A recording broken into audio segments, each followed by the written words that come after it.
What is the biggest betrayal you've faced in your life? Story 1. New Year's Eve 2016. My girlfriend, brother, and I were hanging out, getting ready to host a party. We went out and got food and drinks. While we were waiting for people to arrive, I decided to lounge for a bit on the hammocks in the courtyard of my apartment building. Both of them followed me out. There were 2 oversized hammocks, so I expected my girlfriend to get in mine with me. Instead, she got into my brother's hammock with him. Obviously, that annoyed me a bit, especially considering that she didn't know him very well. I was not okay with that. Anyway, I brushed it off and decided I'd talk to her about it after the party. Our friends showed up, we drank and hung out. Fast forward to the end of the party, and it was getting late, so our friends started going home. It was just me, my brother, and my girlfriend still in my apartment. All of a sudden, I started to feel really tired and loopy, which was weird because I only had a couple of drinks. I told my girlfriend that I was going to lie down because I didn't feel well. I remember her saying she was going to have another drink and then come to bed. I stumbled to my room and fell asleep for a while. Not exactly sure how long, but definitely under an hour. I woke up extremely groggy, the room spinning. I was curious where my girlfriend was, so I went into the living room, and there she was on my brother's lap making out with him. I told them both to get out of my apartment, then passed out in my bedroom. It wasn't until later that I connected the dots. The first time I brought my girlfriend to my place, I passed out in a similar way after only a few drinks. I used to joke with her about how she spiked my drink on our first date. She, of course, didn't find that funny. After this second incident, I'm fairly certain she had actually drugged me and tried to be with my brother. Anyway, I broke up with her when I woke up the next morning, and I haven't talked to my brother in years. We grew up together. We were only 1 year apart, completely inseparable up until that point. It still haunts me a little to this day. Story 2. I took in a friend who had a hero addiction and was in recovery. I supported her financially. She tried to turn me against my husband, stole thousands of dollars from us, and even took my engagement and wedding ring. I was the first woman in my family to have an engagement ring and actually get married because I wanted to, not because I was pregnant or forced into a rushed wedding. That engagement ring had a lot of meaning to me because of that, and losing it was devastating. She had been involved in inappropriate work to support her addiction, and I actually had someone show up at my house months later to make inappropriate advances, thinking I was her. Thank goodness it wasn't someone dangerous or violent. Another man also came by, convinced he was in love with her. We pressed charges. Despite it being a felony, she never actually spent any time in jail. It frustrates me every time I think about it. Story 3. When I was a young child, my parents were struggling with meth addiction in a small, remote town in North Carolina. My sister and I grew up in the back of an old white Toyota. Red vinyl seats scattered with cigarette burns, etc. It was far from ideal, but it was my normal, and I didn't know any other life. My parents would often have my baby sister and me lay on the floorboards under a blanket while they did their business in shady areas, then find a rest stop to use substances, all while we tried to get some sleep. I vividly remember belt buckles pressing into my side at night before being dropped off at school without food or basic hygiene. I hated being the smelly kid. It's something you honestly never forget. Fast forward to 3rd grade. We finally had a single-wide trailer to call home. I was so happy to have a room and a place to sleep, even if running water was rare and electricity was even less consistent. Still, I enjoyed my cold showers and made sure to scrub thoroughly. Unfortunately, my parents still had problems and were often not around, leaving me to take care of my sister most of the time.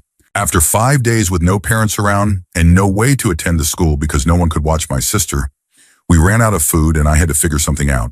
So I went over to the neighbor's trailer as a last resort. She was a tall, blonde woman in her mid-20s, always tending to her garden and occasionally waving when I played outside. She wore long sleeves, long skirts, and always kept her hair in a bun. She gladly fed us when she could and introduced us to faith. She explained how she attended Pentecostal and apostolic sermons 4 times a week at different churches in the area, sharing ideas about love, community, and hope. I was captivated. After about a year, my sister and I went with her to nearly every service. I became deeply involved, while my sister was more focused on the cookies and snacks. That was when she started having me bathe with her. To spare the disturbing details that followed for another year, before my sister and I entered foster care, she turned out to be the opposite of everything she claimed. She used fear and religion to manipulate me into things no child should endure. When I finally found the strength to end it, she broke down crying, saying that we'd be punished for what we had done. She told me I would never achieve my dream of being a singer. In many ways, she stole my voice. Years of shame, unhealthy coping, and therapy followed. But today I'm in a much better place.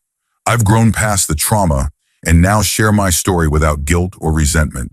I'm currently working toward a degree in psychiatry and hope to become a child psychologist, so no child ever has to feel voiceless again. I also have a pop album coming out soon. I've come a long way. Today I'm a strong and happy person in a loving and healthy relationship. I no longer wake up from nightmares feeling trapped by her shadow. People can heal, and if you're struggling, know this. Even if therapy feels unreachable, there are programs out there. You've got this. I'm rooting for you. Story 4. I made the mistake of letting my best friend talk me into working for him. It went okay for over a year. But one day he ordered me to unpack, tear down, and completely rebuild a set of prototypes I had spent the last 3 weeks perfecting and that were already on the outgoing shipping dock. He just had an idea that there might be something wrong with them. I protested, pointing out to him that we had both agreed everything had been repeatedly and thoroughly tested and was ready to ship. He reluctantly agreed, and I thought that was that. A little while later, I walked into the engineering lab and found the shipping carton open and the prototypes on the test bench completely torn down. He said, "I guess they were okay after all." I was furious. It was a huge personal insult. It showed a real lack of trust in my technical abilities and professional integrity, and how far off the deep end his judgment had gone. I walked to my cube, gathered my things, and left. I never went back. I liked that job, but was too angry to work for him anymore. I've seen him socially a few times since, but things just aren't the same. He apologized, but there's a distance there that I can't seem to overcome. This whole situation has ruined a 23-year friendship. Story 5. When I was 15 or 16, an old best friend of mine, she was 18, messaged me saying she was going to be in town and wanted to hang out. She was always very jealous of me, and I was dating a guy she had liked in the past, though I didn't know that at the time, but she didn't seem to care anymore. Anyway, she had 2 male friends in their 20s drive her to pick me up from his house.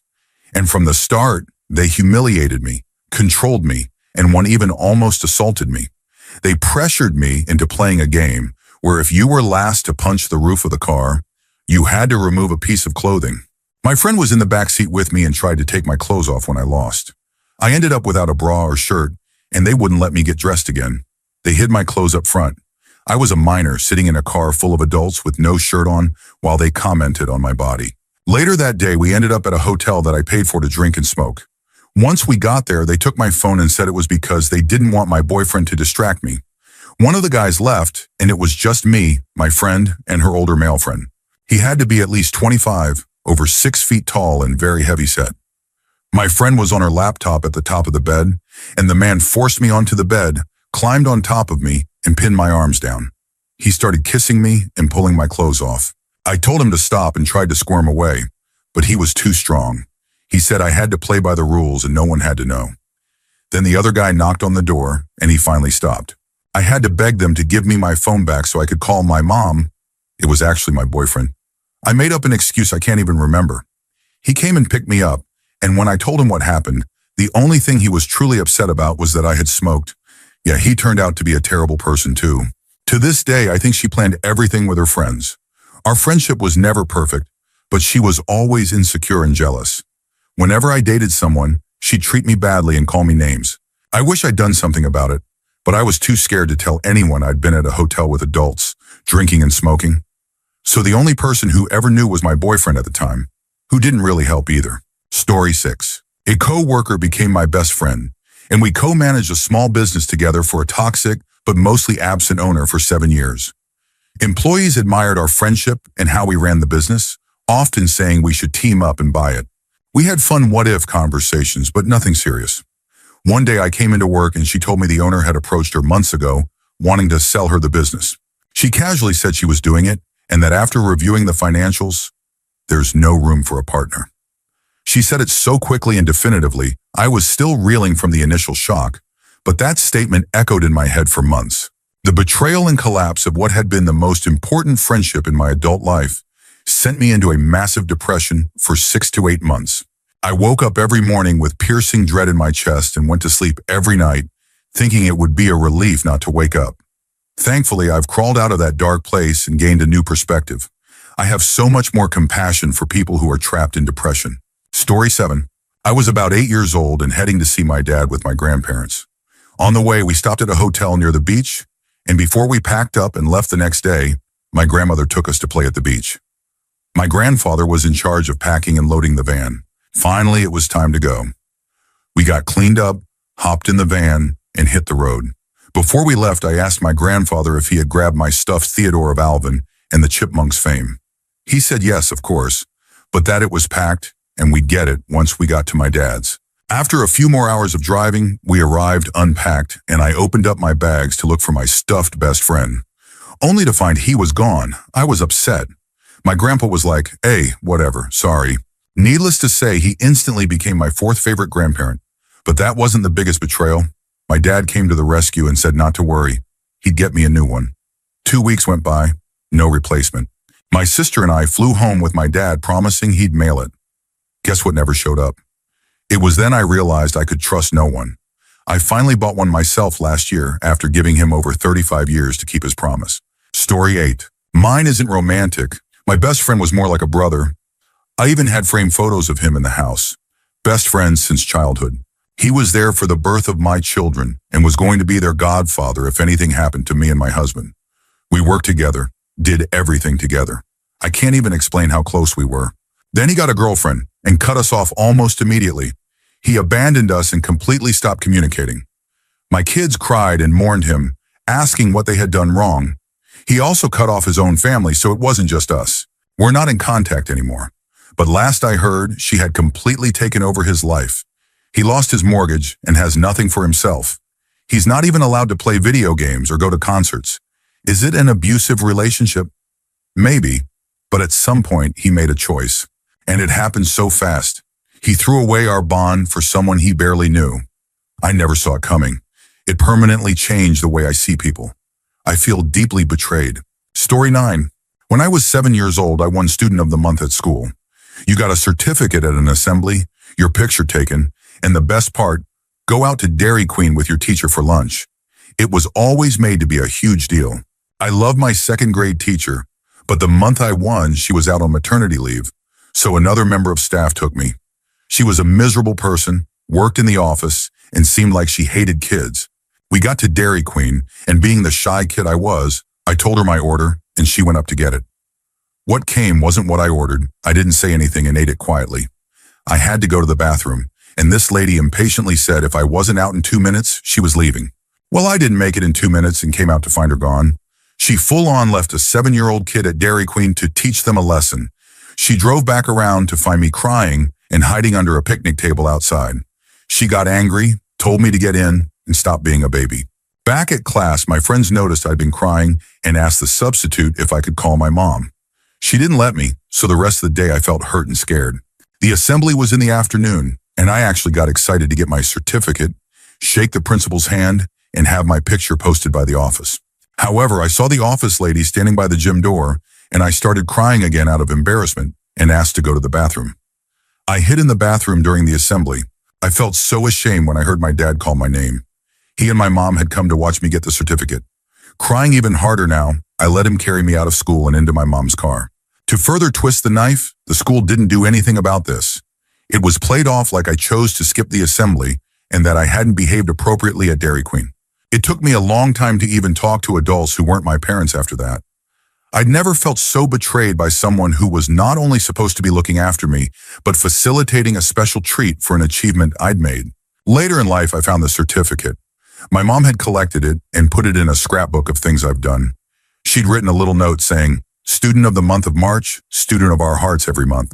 I was in my 20s then, but it hurt a lot, knowing that this woman robbed what should have been a very happy memory for my family. I've been cheated on, stabbed in the back at work, but in my nearly 40 years on earth, the level of trust and excitement this woman destroyed for me is my biggest betrayal. Story 10. Husband received a text from his mistress as he was handing me a card for our 32nd wedding anniversary. Absolutely knocked me to the ground. Developed CPTSD, crippling anxiety, and suicidal depression. It's been almost 2 years now and I'm finally able to breathe, but still deal with mental health issues. We are still together, but it destroyed me. laying in bed now at 3:30 a.m. because nights can be hard. Through a lot of counseling, I found out that he had had about a dozen emotional affairs over the last 10 years, was basically dating college girls nonstop. When he finally had a physical affair, it was with a girl 35 years younger. He was my safety net after an abusive childhood, the only person I ever trusted completely. I knew we would be together forever because we were us, and it was different for us. I still hurt so bad. I can hardly type this. He is gently snoring next to me. How do you hate someone that you love so much? My whole life has been him and our kids. Story 11. A longtime friend of mine made a Facebook post about how she desperately needed a new start, far away from upstate New York, asking if anyone at all would be willing to drive her as far as possible to make it to her grandma in Florida. I immediately offered, didn't care that she couldn't compensate me, and drove us 7 or 8 hours into the small hours of the morning. I got us a hotel room to stay in to get some sleep before leaving again, only to be woken up to her excitedly telling me that her grandma had paid for a flight for her to make it the rest of the way. Did the whole teary-eyed goodbye, but promised that it wouldn't be the last time we saw each other. It was a few hours later when I made the discovery. She had taken my credit card out of my wallet while I was asleep, purchased herself a plane ticket, and fabricated the story. Fabricated everything, really. She responded to my messages telling her just how disappointed I was, simply saying sorry and nothing more. I found out not too long after that she was, or had become, a hero addict, something I know she apologized for to a number of people she took advantage of. After 8 years, she's a born-again Christian, and I still haven't gotten as much as a sorry. Not quite holding my breath on that one. Story 12. My husband pleaded with me for 5 years to give him a child, and I finally did. The pregnancy almost killed me, but I made it. When our son was 3, we separated due to his, by his own admission, severe psychological abuse and neglect in our marriage. He immediately met a young Czech Republic woman, and they formed a conspiracy plot and kidnapped my son. That was 7 years ago. She has replaced me as his mom, and he doesn't remember me. Since the day he was taken, I have spent every moment and every penny I can get my hands on trying to get my son back. But we live in a country famous for corruption, and my husband has been paying judges, government officials, and even my own lawyers to delay the case.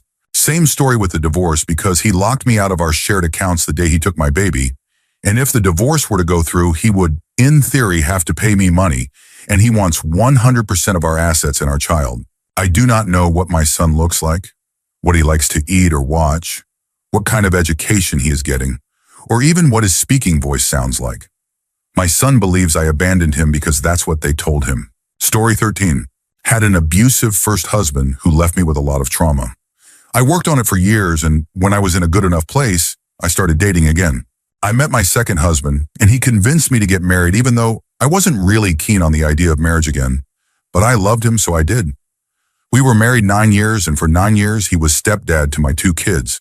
We had a minor issue we decided to go to couples therapy for, before it became a big one. Prior to this, I had never talked about my ex, other than stating he was abusive. Never really got into how. Over the course of a few months of therapy, many things came out between us, including details about my previous marriage. I thought the whole thing had made us a stronger couple. 2 years later, he walks into our bedroom one day and completely out of the blue says he's moving out. He left that night and never even said goodbye to the kids, not a thing. Moved back to his hometown 2 weeks later, leaving me with way more bills than I could pay on my own, basically putting me in financial ruin that I'm still digging out of a year later. That's not the worst part, though. His reason for leaving? My traumas with my ex made him decide I was completely untrustworthy and must have been gaslighting and manipulating him. Not because I didn't tell him, but because that's what abuse does to a person. I never did anything to cause him to distrust me at all. This was completely based on his assumptions about abuse victims. He decided to leave me before we were even done with therapy, but had to make sure he saved up some money first. So he was secretly funneling part of his paycheck into a bank account I knew nothing about. I realized several months later that he had been trying to get me to leave him by saying cruel things and treating me poorly, but I had just been laid off and was under a lot of stress, especially with my oldest child's mental health diagnosis. I brushed a lot of it off as me being too sensitive, mostly because he was too much of a coward to end it himself. He wanted me to be the bad guy. To add insult to injury, all my friends were related to him or spouses of his friends, so I was completely on my own with no support system. I've never felt so alone as when I had to tell my therapist I had no one to list as an emergency contact during our yearly update. So because of his assumptions and this imaginary manipulation he made up, he manipulated and gaslit me for 2 years, destroyed everything I had built, and ruined my life. I'm still in therapy and will be for the foreseeable future. I honestly don't know if I'll ever fully trust again, and outside of my therapist, I will never share anything about my past with anyone. Story 14. Someone I'll call roommate, who I thought was one of my best friends in college, whom I shared an apartment with 3 years in a row after freshman dorms, was actually trash-talking me on Tumblr, using my real name, where some of our real-life friends followed them. I was called an animal abuser because I had some guppies that died, called racist because I watched Gabriel Iglesias. Yes, the comedian. The books I read were too hetero, and they sent me truly awful anonymous messages that repeatedly caused me mental distress. They were stalking my blog through various proxies and side blogs so it couldn't be traced back to them, except they accidentally followed me on their main blog. The username was one of their favorite memes from a show we both watched. I saw our third roommate had a tag.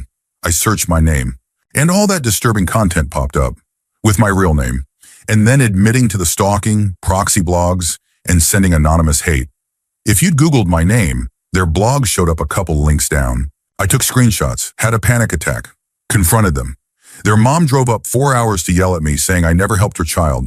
I drove roommate to college twice a week, to groceries, 2 a.m. donut runs, everything.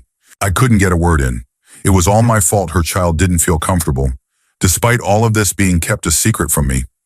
Landlord wouldn't let us break the lease. I slept with my door locked and a hammer next to my bed until they moved out. They were studying to become an elementary school teacher. Story 15. I had a best friend in college. We were joined at the hip. We went through a lot together and fought tooth and nail for each other. He was like a brother to me, and without getting into the details, I sacrificed a lot for him. He started dating someone manipulative, and while I voiced my concerns, I remained supportive, and even helped him when she dumped him, and he tried to win her back. They treated each other poorly, and I even stood up for her when he mistreated her, as well as for him when she manipulated him. Despite everything, he continued to grow distant. That was fine, even though it hurt, and he never really showed gratitude for the ways I supported him, especially when he didn't deserve it. Then through his girlfriend, now wife, he started hanging out with a guy who hated me. We were all in the theater department, and this guy disliked me because I often landed the roles he wanted. Again, that was his choice, and I continued to support him and kept my door open if he ever wanted to reconnect. Then out of nowhere, he pulled aside a girl I had just started dating and told her that if she continued seeing me, I was going to hurt her. He had no motive except to sabotage my relationship. A few weeks later, I was hosting a Super Bowl party. I'm a huge football fan, and my favorite team, the Chiefs, was playing in the Super Bowl for the first time in my life. I know it's just a game, but I was so excited. Our university was a private Christian school with a dry campus policy, so even though I was 21, I wasn't allowed to have alcohol. No one really enforced it unless someone filed a report. I had a few drinks in my room but didn't share them. Well, my former best friend called campus safety and reported me for throwing a rager with underage drinking. When they knocked, they quickly realized that wasn't true, but were still required to search my dorm. They found one empty beer can, which was enough to get everyone in trouble, especially me. He had timed the call during the second half of the game while my team was winning. So instead of enjoying that moment, I was in the campus safety office filling out an incident report. I also had to pay a large fine for breaking the rules. These things weren't life-shattering, but it devastated me that someone I once called a brother could be so spiteful. I had done nothing to him but be his friend. He hurt me and others just to cause me pain. I even tried to talk to him afterward, but he refused. Now when I run into him years later, he acts like nothing happened, like we're old friends. Absolutely disgraceful. Story 16. My father emancipated me behind my back when I was 18. He never discussed it with me or my mom. I still don't even know how he pulled it off. One letter from the family court and everything changed. I lost the college scholarships that he helped me get, and my mom and I had to move in with her sister because she couldn't afford rent without the child support. When I confronted my father about how he'd betrayed me, he finally revealed who he really was: manipulative, cruel, and a narcissist. The man I thought was kind and loving turned out to be incapable of real love. In 2 months, my entire future was turned upside down. I'm 30 now. I ended up going to a different college and dropped out after 3 years. Hey, I tried. I've been no contact with my father for a long time, though I know he still plays the victim and desperately wants back into my life. It's not happening. My mom has managed to rebuild her life, but the whole ordeal set me back in a big way. I eventually married and divorced someone just like my father. I'm still healing from the damage that caused. I've learned even more disturbing things about my dad since then, and I'm at peace knowing he no longer has access to me. He's a toxic person. My sister's also no contact with him, but she hears things now and then. Apparently, he's still the same manipulative, self-pitying man, always wondering why his daughters won't speak to him. We honestly laugh about it now. Story 17. My best friend lied to me about being in danger. When I was just a young girl of about 13, I moved to a different state and was devastated to part with my best friend. We were both outcasts at school. We talked all the time.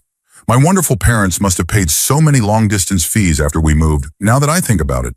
About a month after I moved away, she told me she had been talking to someone in an online chat room, which was new and exciting back then, that it was a high school guy and he liked her, that she was going to meet up with him, that they had met and he was older than he said but was really attractive, that he had done prison time, that he had his own car and would pick her up from the mall next time, that they were planning to go to his house, that he had talked about doing inappropriate things with her. I was horrified. We were just kids. I talked to her constantly about how concerned I was, how she shouldn't go through with it. Their date kept getting delayed for one reason or another, and it became this long, drawn-out thing. I finally broke down one day and told my parents they needed to call the police for my friend and that I was worried she was in danger. My parents called her parents, and I don't know if they involved the authorities or not. I just know it became a mess and wasn't good for her or her family. It turned out that it was all a lie. My friend didn't even have access to the family computer. Why did she lie? Apparently she was worried she wasn't interesting enough and that I would stop talking to her, so she made up this entire story to keep my attention. I was heartbroken that she would intentionally lie and make me worry so much. I had spent hours crying on the phone with her, begging her not to go through with it. I never spoke to her again. Out of all the betrayals in my life, it was the worst because it was just so deeply sad that her actions led to the exact thing she was so desperately trying to avoid. We were just kids, and the ability to look back on it now as an adult only makes it even more tragic. Story 18. Toward the end of my marriage, my ex-husband had a midlife crisis and completely unraveled.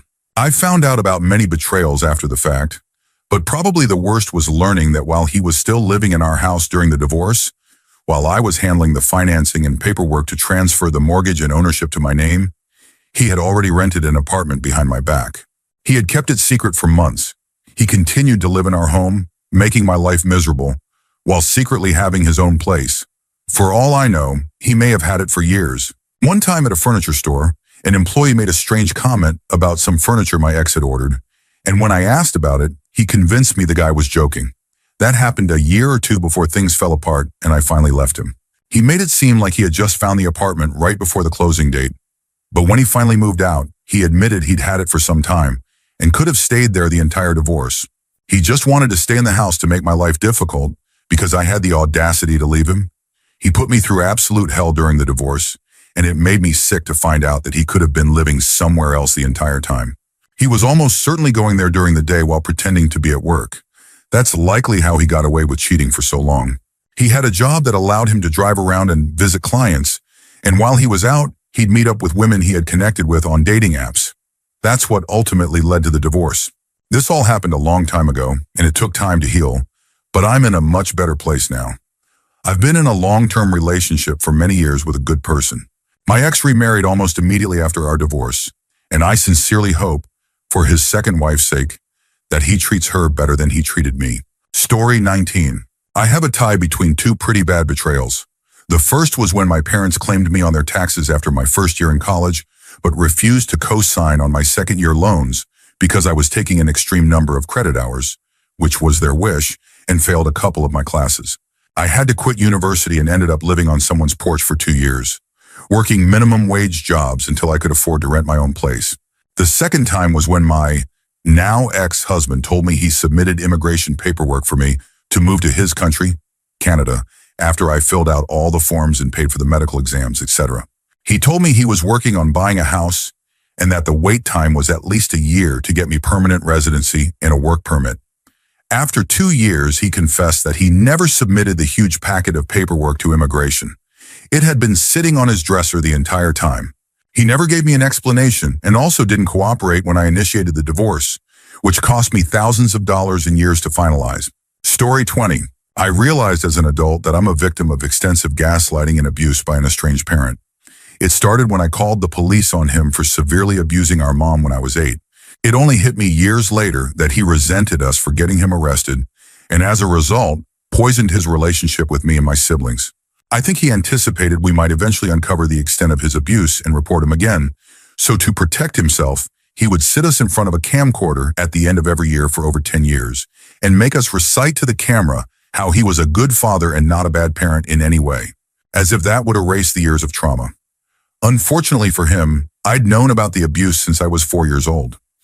Things stopped when I finally confronted him during one of those yearly recordings. The gaslighting had driven me to the edge. It made me question reality and everything about him. He had punished us for years for something he did, but we didn't even know how to name it, just that we had betrayed him. He even recorded us after getting out of jail, trying to get us to say we lied about what happened to get him arrested. I realize now he was trying to create evidence to protect himself from a domestic violence case the state of California might have built against him. He got away with it by coercing my mother into dropping the charges. He forged her signature on a letter pretending to be her, asking the DA to dismiss the case. Everything came to a head when I got older, and during one of his recordings, I confronted him about what he'd done. He made sure none of my accusations made it onto the tape. This was a man who punished me harshly for lying and whom I saw verbally threaten and attempt to hurt my mother. He even got his siblings to help gaslight her about the threats, but I backed her up because I had witnessed it all. As a child, you don't have the language to explain why adults do terrible things, but I knew he was dangerous. I had nightmares about him. I would often watch from around corners, seeing how he treated her. I heard the things he said. He would lock her out of the house on rainy nights and she'd have to sleep at the neighbors. Sometimes he made her sleep on the floor or under a table just to assert control. He cheated, got STDs, and tried to blame her. The final straw was in 2020 when we were finally big enough to stand up to him. He tried to instigate something, but I held my ground. We chased him off, and we haven't spoken to him since. My mom is getting a divorce. It's ironic, when it was time for the same principles he demanded from others to be applied to him, he ran away scared. It's hard to describe what it feels like to be gaslit your entire life. I don't know how to explain that the morals and values he taught us were lies. He didn't believe in any of them. Even worse, he spent his life punishing us for something he did. Realizing in adulthood that your parent is your first enemy is one of the hardest betrayals to come to terms with. Story 21. I was fired by my boss, someone I considered a mentor and trusted advisor, after he was manipulated by a new senior manager. She had created a conspiracy that I was secretly working a second job because I worked late nights sometimes. She claimed I should have been getting more done, despite having no evidence. She didn't like me from day one, and there wasn't much I could do to change her mind. That one hurt, and the look on my boss's face when he read me my termination letter, like I was some kind of monster, absolutely broke me. It completely blindsided me on a Monday morning. I had just met with him a few weeks earlier to express concerns about the new manager, and he told me I was doing great and to give her a chance. Then suddenly, complete 180. I hope he regrets it. I hope it keeps him up at night. I took them to court, represented myself, and I won. They had lawyers and still lost. The senior manager was so flustered when I cross-examined her and caught her in lies and exaggerations. That experience really helped my self-esteem. I'll never forgive that cowardly boss, though. That hearing was the most nerve-wracking time of my life. My heart was pounding out of my chest. Story 22. I'm a 26F. I was sexually assaulted at gunpoint by the maintenance guy at my apartment complex. Betrayal number 1. I thought I would hear him turning the key into my apartment every night to come hurt me, and naturally, I was a mess. A friend who lived in a different state said I should come stay with her and her husband for a while until things were sorted out. Once I was states away at their house, I called the maintenance guy on my phone and recorded the conversation using her phone. I acted like we were old friends who had a minor conflict and that I just wanted to move on, most importantly with the friendship intact. I figured if he felt there was no threat of getting in trouble and I didn't seem mad, he'd have no reason to hold back. And maybe he'd confess, thinking that's what would help him avoid consequences. It worked, and he confessed. I started to think maybe things were finally taking a turn. My friend, her husband, and I went to a lake, and on the short walk back to the car, maybe 4 minutes, my friend had to stop to catch her breath. She was around 280 plus pounds at 5 feet 5 inches. I didn't think much about it. I had my own trauma to focus on. A day or two later, her husband said, "Babe, that's all I meant when I brought up you working out. I just want you to be able to enjoy the things you like." While I'm a bit above average in appearance, I never noticed jealousy from my friend. It just seemed like a weird thing to say in front of me. Later that day, or maybe the next, my friend started yelling at me, saying she could never tell me the truth because I would get upset, claiming she knew what I was really mad about and that I couldn't handle honesty. She said things that were wildly out of character for me. This girl had known me for years. It was disorienting and frightening. She seemed completely detached from reality and on the brink of violence. I packed up my things and left the house as quickly as I could. Later that day, I realized I didn't have the confession video. She did, and she wouldn't send it to me. Betrayal number 2. I ended up calling the police in her state about it. I returned to my own state and filed a report for the assault. The detective contacted her for the video. She claimed she had deleted it, but somehow recovered it a week later. Unfortunately, the state where I recorded the call is a 2-party consent state, so they couldn't use the video, and I couldn't get a copy of it. However, if I sue him or the apartment complex that didn't even fire him, I can be given the video, so I will do that eventually. Story 23. Up until the age of 6, I lived in Singapore as my dad worked for the MOD. While we were there, we took in a scruffy street dog named Timmy. Timmy was bad-tempered and mischievous and snapped at everyone, except me, and I loved him. When it was time to leave Singapore because my dad's posting was up, my parents told me we couldn't take Timmy back to the UK, but they knew someone who would care for him. On the day we left, I said a tearful goodbye to Timmy as my dad took him to his new home. For years afterward, I would ask whether they thought Timmy was happy and whether he was still as naughty as he used to be, and they would always say they were sure he was. As I got older, I assumed Timmy had passed away. I was about 18 or 19 when we were going through old photos and found one with Timmy in it. For some reason, I got a bit emotional and told my girlfriend how much I had loved that dog. That's when my mom said, "Oh, we always felt so bad about lying to you about Timmy going to live with someone else. We had to have him put to sleep because no one would take him." I was absolutely crushed by that revelation, and a little piece of the trust I had in my parents died that day. Story 24. My mother chose a man, someone younger than her oldest son, over me and my younger brothers. That decision led to her going to jail, and me and my siblings being forced to move several states away. I was a teenager at the time, so it felt like my whole world was flipped upside down. We later found out she had even jeopardized our safety. Then when she tried to make amends, I discovered she was still in contact with that man. That's when I cut her off. Several years passed, close to a decade, and I made amends trying to rebuild the relationship. I even offered to let her move in with me and my husband. Big mistake. From the beginning, she didn't listen, made everything about herself, caused tension between me and my husband, and made our home feel chaotic. I spent weeks and months trying to help her and explain why there was so much turmoil. She ignored all of it. When I finally had enough and told her to move out, she showed up almost 3 hours late. She got angry that her things were on the lawn, even though I had told her they would be. We found drugs and paraphernalia in the house. That was the final, vindicating straw. She burned the new bridge, and it will never be rebuilt. Story 25. Well, mine is kind of lame, or not even that extreme, but it was the first time I ever felt true pain, besides the loss of a family member. A kid in high school who had been my best friend Dominic since elementary school and I were in the hallway one day before class when another kid came up and started trash-talking me really badly. I was shocked and speechless because this kid, Phil, was someone else I had considered a friend. Afterward, Dominic asked me what that was about, and I said I had no idea. About a month of this went by until it finally turned physical. Phil shoved me into a wall. I got up and rammed him back first into a door with a crash bar handle and ended up bruising his spine. The group of kids nearby were doing the usual hit him, kick him type of thing, and I stood up, looked around, and realized that 3 other kids who had bullied me for years were there. I looked at each one and said, "If any of you want to fight, let's do it. I've had enough of the crap from the 3 of you too. You've been talking all this time. Put up or shut up." None of them had anything to say. One of them even threw a cup of ice water at Phil, who was still lying on the ground. When the teacher arrived and asked what happened, One of the kids who had tormented me told the teacher that Phil had slipped on someone's ice water and hurt his back. I just looked at him like he was completely full of it. When Phil came back to school the next week after being out for 4 days, he apologized to me. I told him to get lost, but before he did, I asked him what that was all about, because I had never expected it.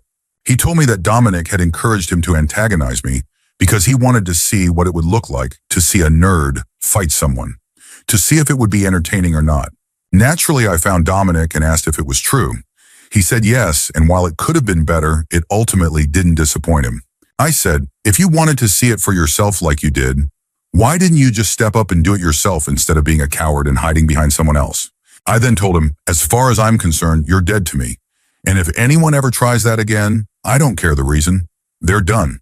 Soon after that, the 3 guys who had tormented me came up and said, you know, we never really meant any of the stuff we said, right? We were just joking. I said, if you ever cross me again, a bruised spine will be the least of your problems. One good thing that came from that painful experience happened later in the hallway. I was talking with a friend of mine, Alex, who has cerebral palsy and walks with crutches. I overheard some kid say to his friend, look at the crippled kid talking with a normal person like he fits in. I turned to Alex and said, I'll be right back. I tracked that guy down, jacked him up against a wall, grabbed his shirt with one hand, and pressed my forearm against his throat. I told him, if you ever come down this hallway again, you're done. That's my cousin. That's my girlfriend's boyfriend. That's my girlfriend's cousin. And they're all going to be looking for you, so watch it. Then I walked back to Alex and he asked what that was about. I didn't tell him. Right before graduation, Dominic's father passed away. I went to the funeral because that man had always treated me like a second son, and his mom had always been kind to me. I gave her my condolences, even though she and Dominic's dad had divorced before I met him. Then I gave my condolences to Dominic. He thanked me and I told him, don't mistake my being here as being for you. I'm here out of respect for your father because of how well he treated me. And if he knew what you orchestrated earlier this year, he would have knocked you out. That was the last time I ever spoke directly to Dominic, spring of 1997. I still wonder sometimes if there was a real reason behind it all, besides just wanting to see a nerd fight someone. As for Phil, I kept talking to him until graduation, then we lost touch. And as for Alex, that friendship has continued ever since. I'd known him since 1995, but I didn't really consider him a great friend until 1998. I finally told him what happened about 6 months ago when we were talking about bullies. He said, by the way, I remember one day in high school you walked away mid-conversation, jacked some kid against a locker, and when I asked why, you never told me. What happened that day? I told him exactly what I just shared in this story. He asked why I never told him, and I said, for one, I couldn't bring myself to use that word. And second, it was something I didn't feel like I needed to tell you. In that moment, I had to take care of business. There was no way I could let someone say something like that and walk away with it, especially when it was about someone I should have already been calling a brother. We've called each other brothers for years now, but that day was when I truly started seeing you as one. I just didn't know it yet. That brought him to tears, and the appreciation I saw in his face, in his heart, meant everything. Story 26. I was roughly playing with my dog, not choking, and my brother hit the back of my head really hard and said, don't choke the dog, which I wasn't doing, so I told him that. My mom said, don't hit your brother, they're just playing. I walked back to the kitchen while my brother and parents were arguing about how I supposedly choked the dog. My brother told my mom to shut up, and I got a little shaky when he walked toward me. He suddenly started badly choking me, saying, you like how it feels? I started seeing black dots and my vision got blurry, but I was weak and winded and couldn't hit his elbow or anything to signal that I was about to pass out. So I did, for a second. When I came to, my mom was yelling, don't choke him. He said, I'm the only one that cares for the dog. You guys don't do anything.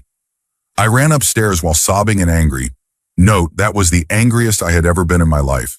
My mom came upstairs and talked to me, and I told her what happened, but she just said, okay, and went to talk to my brother. I overheard laughter and joy from their conversation. She even let him go hang out with his friends afterward. She later came back and tried to tell some fake story about how she punished him. When I told her to get out, she got mad. My dad came home later and ended up yelling at and hitting me. So, at the end of the day, I got physically hurt twice, and the whole family acted like I was the problem. I was so betrayed, I just sobbed on my bed all night and couldn't sleep. Note, I was 13. My brother was 17. Yes, a 17-year-old used all his strength to choke out a 13-year-old. Story 27. Okay, I know this might sound strange to some, but I was an incredibly religious kid, wearing cross necklaces to school, Bible verse t-shirts, the whole thing. My church was small, so our youth group combined 7th through 12th grade. The older kids were so cool, and I couldn't wait to join. By the end of 7th grade, I was the only middle schooler, but I felt like a little sister to all the high school kids. I'm still close with a few of them. Then we got a new youth pastor who had a vision to grow the group, and he announced he was splitting us into middle school and high school. That left me completely alone. I was devastated. I didn't even understand why I felt so awful. Up to that point, I'd had a happy, naive childhood. Naturally, my friendships faded. I started dreading Sundays and Wednesdays. Church, which had been such a fundamental part of my identity, suddenly made me feel isolated and ashamed.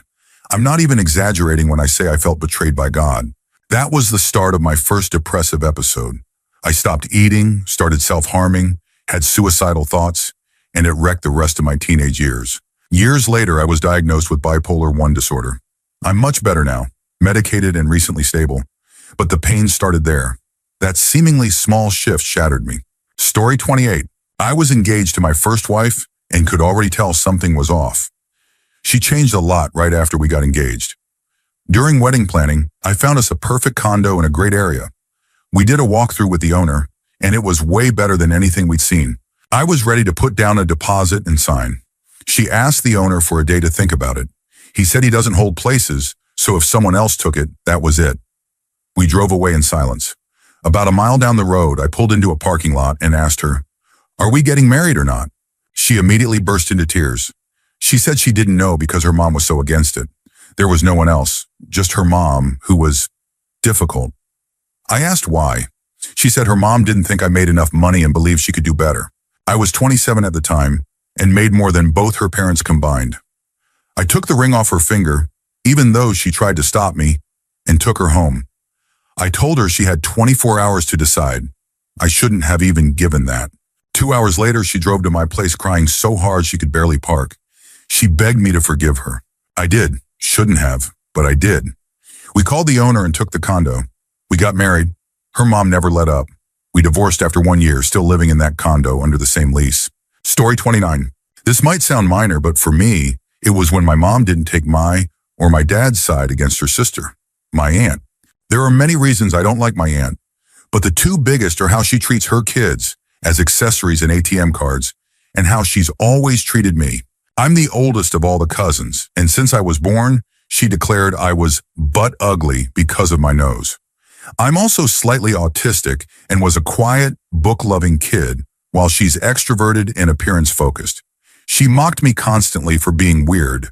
When I grew older, I started standing up for my cousins and calling her out for ditching her kids with their grandmother while traveling the world with boyfriends.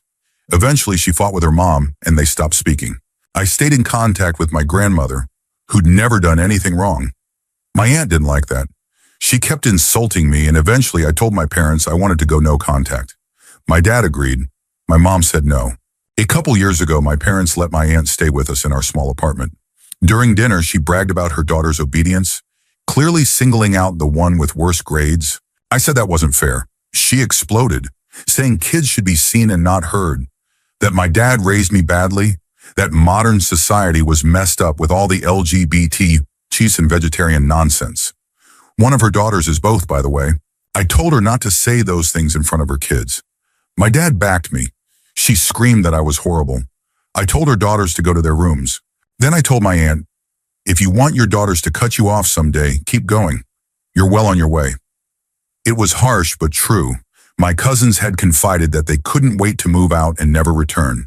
The argument escalated, and then my aunt shouted, "This is why your mother doesn't like you and wants to divorce your father." That had never been said before. Ever.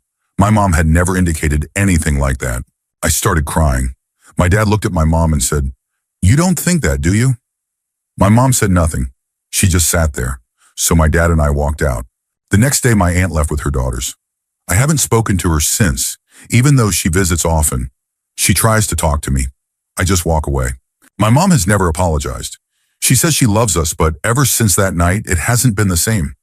My dad and I both notice how submissive she is to her sister. Her sister is manipulative, and it's heartbreaking to see how deep her influence goes. Story 30. Finding out my dream job was too good to be true. The interviews were with my boss and the entire team I'd be working with. They all lied their way through, talking about how well everyone got along, how supportive the environment was, and how important work-life balance was. Shortly after I started, I noticed things weren't as great as they had claimed, but I brushed it off. Then one of the team members quit without giving a clear reason. Everyone acted like it was a mystery. I took on her responsibilities while they searched for a replacement. I was told repeatedly to ask for help if it got to be too much. Well, it got to be too much, and I asked for help. Over the course of 2 months, I asked multiple times. No one did anything. I documented everything to show how bad things were and how it was beyond my control. I was told to just keep doing what I was doing and hopefully things would work out. They didn't, and I got blamed. My boss hasn't forgiven me since. She met with everyone on the team individually and told us not to talk about the situation, but she still brings it up in meetings. Around this time, coworkers started venting to me about their secret feuds with each other. Turns out they were just as petty and toxic as people in any other job I've had. They were just better at hiding it. Story 31. My 21st birthday, my best friend at the time told me she wasn't coming to my party because I didn't want her boyfriend there. He caused her so much stress and insecurity, and it was mostly a party for close friends and mutuals. I cried over the phone and begged her to come. She said, okay. I cried my eyes out, took a short depression nap, and pretended it was fine. The aftermath was worse. I ended up losing a real friend because she refused to take accountability. My anxiety and depression worsened, and it even put a strain on my relationship because of how needy and codependent she had become. I told her I couldn't be her friend anymore, that I wasn't the same after the party. I'd been off ever since, and her so-called spiritual self hadn't noticed. Of course not. She was only thinking about herself.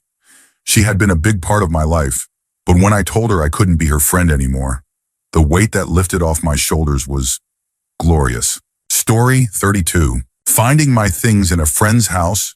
He was also my neighbor and had an emergency key to my home. Apparently, he had been entering while we were away on vacation. More than once. His parents even used our pool to throw a party. My parents only found out because people from their adult Sunday school class said, "You have a great pool," despite never being invited over. I'm an atheist now. Some Christians act in the exact opposite way of what they preach. Years later, another neighbor ratted him out about the stealing and the pool party, laughing as he recalled how this friend said, "Come on, take what you want. These people don't need it." That neighbor and I later had to be physically separated by another after I was ready to seriously hurt him. I didn't do anything, but he moved out of the neighborhood after that. No juvie, no police, but I was at my breaking point. You know that nice boy with the charming smile and perfect hair who acts like an angel in front of adults but is cruel behind their backs? That was him. Story 33. My family, everything was always awful growing up. Horrible childhood, but I always loved my siblings and their children. I got busy trying to handle a series of financially devastating professional and medical issues and couldn't help everybody anymore. That's when everyone seemed to just disappear. Still, I believed they loved me, that we were all just caught up in our own lives. I thought I mattered to them. Then a sibling died last year, the one who hurt us all. I only found out because one of their kids had another relative contact me about a problem that wasn't mine to solve. No one else contacted me. Not a word. I've felt incredibly lonely and heartbroken processing that I'm not important to them. I have one family member left that I talk to. We're each other's only family now. It's strange and sad, and I never thought this would happen. But maybe I was just delusional about my place in their lives all along. Story 34. I met my ex-best friend when we were 9. We were inseparable. Her parents weren't great, so my family took her in during high school. She disrespected my mom, lied to her multiple times about stupid things, and asked me to cover for her. We grew apart after graduation, but a few years later we reconnected. She became the first person I turned to when I was excited, sad, mad, everything. We talked every day. When I got pregnant, she was over the moon to be auntie. She talked about it constantly. Then 2 months before my due date, she started pulling away. I asked her why, and she'd just say she was tired or stressed. She texted me after 11 p.m. on my birthday to say, "This time next year, you'll be celebrating with your mini-me." I gave birth the next morning. It was traumatic. My daughter was born without a heartbeat. It took 8 minutes to resuscitate her. Her organs weren't functioning. No brain activity. We had no idea what would happen. I texted my friend. "Thanks, my mini-me was born this morning, but it doesn't look like she's going to make it." She didn't respond for 2 days. When she finally did, she said, "Oh my God, I'm so sorry. I was locked out of my phone." Then asked me to FaceTime her because she needed to see my face. I had no desire to talk to anyone. My daughter was undergoing 72 hours of therapeutic hypothermia before we could even get an MRI. I didn't respond. She never checked in again. Weeks later, she blocked me on all social media. I texted her a few months after that. No response. Looking back, she was never a great friend. But I still don't understand what I did to deserve being abandoned at the absolute lowest point of my life. We even had matching tattoos on our ankles. I haven't gotten mine fully removed yet, and every time I see it, especially now that it's warmer, it makes me mad and sad all over again. Story 35. I can remember 2 moments of betrayal, both tied to chaos. More than a decade ago, I was out with housemates at a well-known college bar in the South. At the end of the night, one of our housemates got into a fight outside with a fraternity guy. Stupidly and impulsively, I jumped in. So did the rest of his fraternity. There's a strange thing that happens when you're being punched and stomped into the ground. You get this out-of-body feeling. As fists and feet landed on me, I could see everything, especially 2 girls and another friend trying to pull these guys off of us. Meanwhile, the rest of our housemates stood on the sidelines, drunk and gawking. This was pre-smartphone, but I'm pretty sure that if it had happened now, they'd have just been filming it instead of helping. Yikes. Fast forward to a more recent betrayal by my cats. I have 2 cats with the same name. They hate each other. The first is an orange and white female I took in from my little brother as a kitten. She's been with me for years and has always been taken care of. The second is a male white cat with striking blue eyes. Another stray my ex and I rescued during the lockdown era. He's huge, like a toy version of Battle Cat. I keep them separated because if they ever cross paths, it's chaos. A few weeks ago, I accidentally left a door ajar. The white male cat charged at the female. Forgetting the last incident, I grabbed him from behind before he could reach her. Bad idea. He latched onto my arm and blood started pouring from my hand. I kept holding him, trying to carry him back to the room. Then I felt pain on my back. She had joined in. After that, she went for my ankle. I collapsed and dropped the white cat, who thankfully ran back into his room.